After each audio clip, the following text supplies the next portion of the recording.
Hello Voltheads, you are watching the self-proclaimed, sarcastically named Captain KeyForge, also known as PJ Broughton of the Steel City Snufflegators. And welcome to my coverage of KOTE 8. This is round 1 where we've drawn Crazy Killing Aubergine.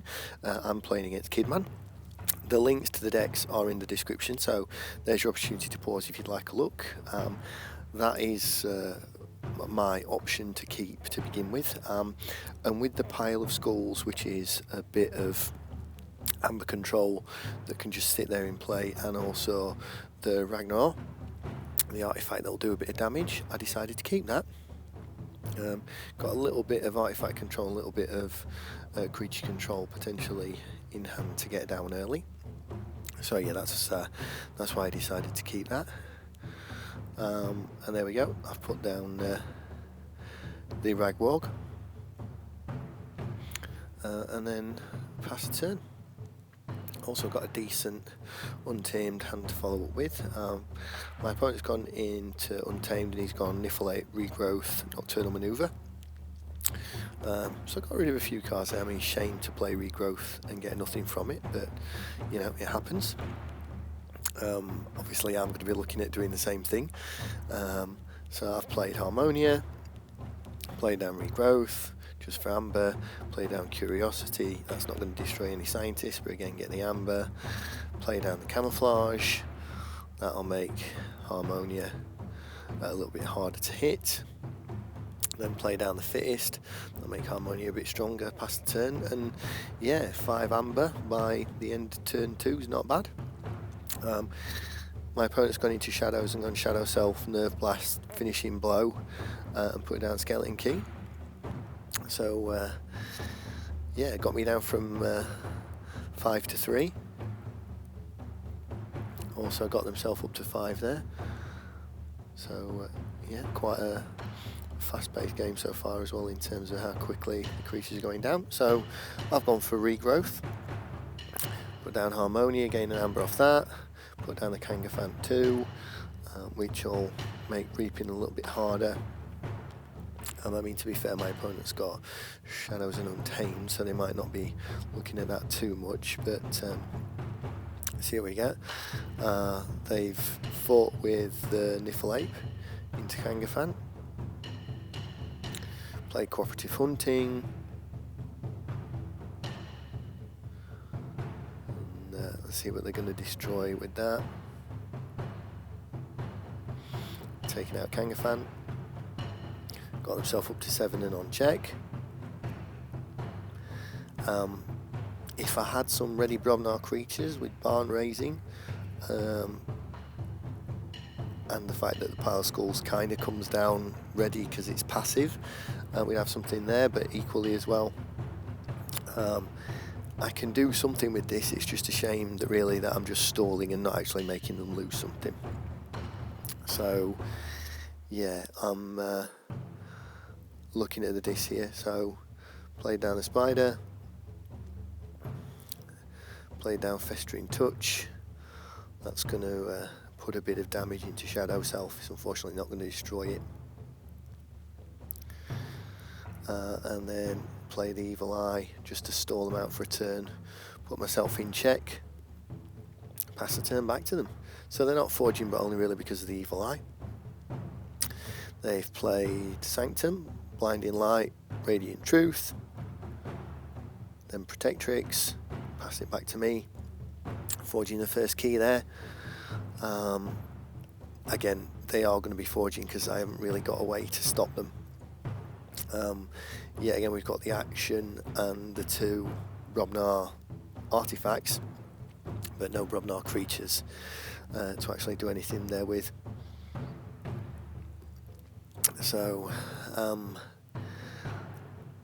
thinking it's better going in this at this stage with that. So I've exhausted the Spider to get rid of the stun from that. I'm going to put down in Inspector, and that's going to purge the card from their hand when they destroy it. Put down Harbinger of Doom, that's going to wipe the board when it gets destroyed. Play Bornit's Touch. And then I've had a look at their hand, and I've purged Relentless Whispers. I mean, that's a good one because that's worth an Amber to them, and a steal from me as well. They've gone into Untamed, and they've discarded Key Charge. They've played Niffleape, played Snufflegator. They've hit one of my creatures with the Shadow Self. Oh no, they haven't. They've saved Shadow Self. Saved the Niffleape with the Shadow Self and taken out the Harmonia. But again, they've left me with 3 disc creatures. I'm getting slightly worried here because they did have in their deck a Cleansing Wave, which if they start spreading damage across lots of creatures could get quite serious quite quickly. So I'm thinking that could be a problem. Also as well, being as I've got Not Finished With You, I could put some of these disc creatures back into my deck if I wipe them now by destroying the Harbinger of Doom. So yeah, I'm thinking maybe it's time to clear that board before Cleansing Wave triggers. Just deciding which way to do things.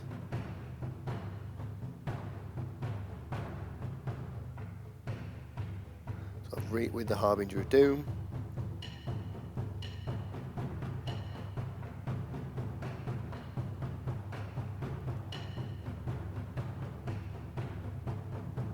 I've read with the Spider. I've read with the Inspector. I've played another Harbinger of Doom. I've played down the Not Finished With You to put the Untamed ones in there.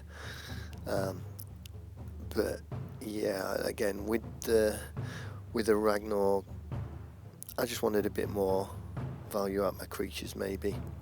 Again, I've put myself in check, and I've got a big board of creatures all from the same house. They've gone into Sanctum, played a Take Hostages, so they're going to get some good capture going to take me off check this turn. And they've done there. Interesting that they've put it all on the same creature, especially when basically I've got 2 creatures down. If either of them die, it's going to kick out the entire board. But yes, with that amount of creatures for them and 2 creatures for me, plus the fact that we've got Cleansing Wave to potentially worry about, and the fact that another Shadow Self's come down to really help them, I think now it is time to clear the board. So reaping with 1 Harbinger of Doom, fighting with another, wiping the board,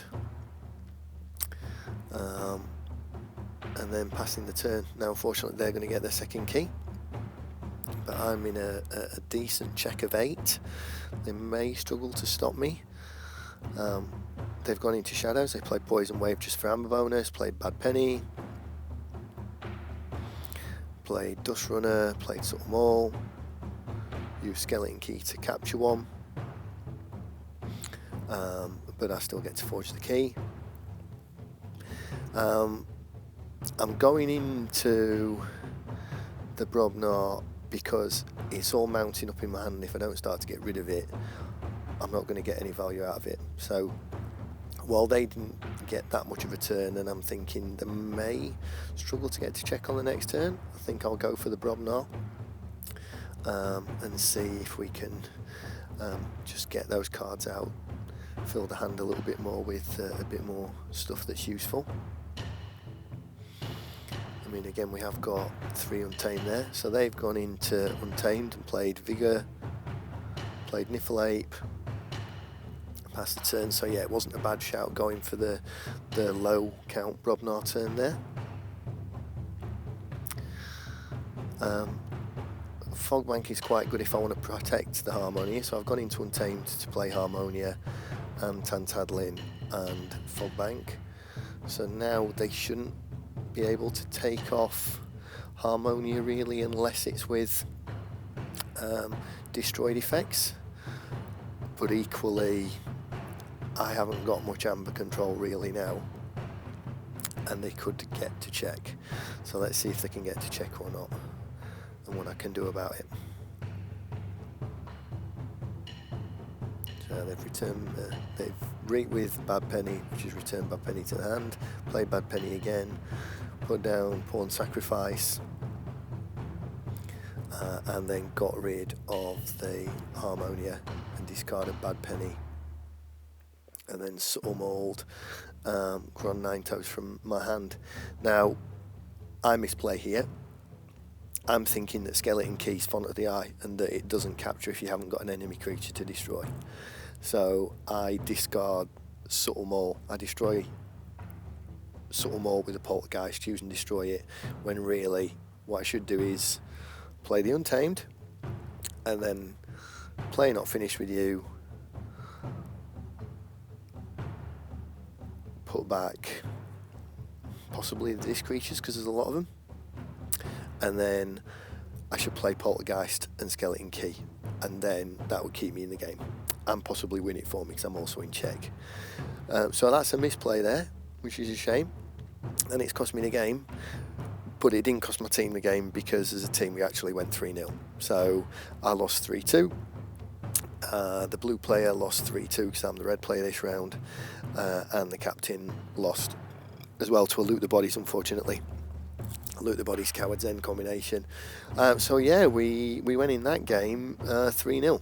I mean, I'm a little bit disappointed with myself for making a mistake and possibly losing the game, but it happens. And again, it didn't cost us a match because I'd be more disappointed if one of my teammates had won and we'd lost the match because of that. So yeah, that is round one. Close loss, possibly my own fault, but we'll see how we go on in round two, and hopefully you'll be back for that one. Thanks for watching, so feel free to like and subscribe. I love comments and criticism, so please feel free to leave those. I'll hope to see you next time, but until then, may the forge be with you.